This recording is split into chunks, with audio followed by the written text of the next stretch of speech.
You got Saturday twilight footy, NG Stadium shapes as one of the most intriguing clashes of the opening round. GWS and Hawthorn meet again just months after elimination final showdown.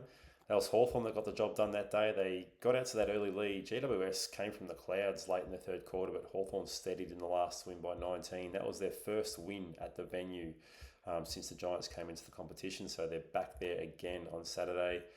Both teams will come into 2026 believing they're genuine finals contenders. So, and the past 6 meetings between these sides have been decided by an average margin of less than 9 points. They've had some close encounters over the years, and we're set for another high pressure contest. The Giants come in with quite a few injury concerns. Tom Green, massive loss for the season. Sam Taylor, Toby Bedford also missing. Finn Callahan is racing the clock. Lots of responsibility on who's left. Caniglio, Toby Green. You got their new recruit, Clayton Oliver. What's he going to produce?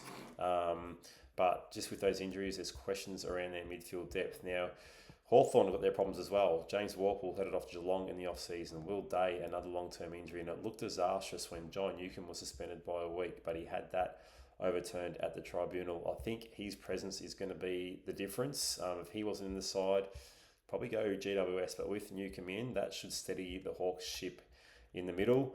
And so I think the Hawks are going to get the job done here. That just with they're probably going to control territory a bit and get those repeat entries in, and try and get the ball in their front half and force the turnovers. Try not to allow GWS to have their run and gun game.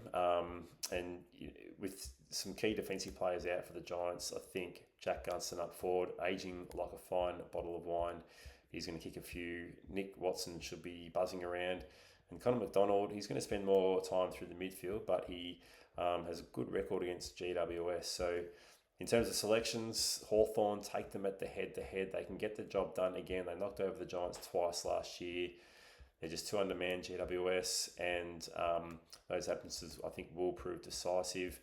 Hawthorn's defensive structure. So Jesse Hogan got a hold of the Hawks a couple of years ago. Hawthorn have since recruited Barras and Battle. I think they can limit his influence. One player to look out though for GWS is Lockie Whitfield. I reckon he'll find plenty of the footy. He's averaged 34 disposals in his past 4 against the Hawks. Take him for the 30 plus. And I mentioned Connor McDonald, bit of a value player, does find a bit of freedom and some space against the Giants. He's kicked 6 in his past 3 against them. Take him for at least 1 goal, anytime goal scorer, or consider the 2 at a bit of value.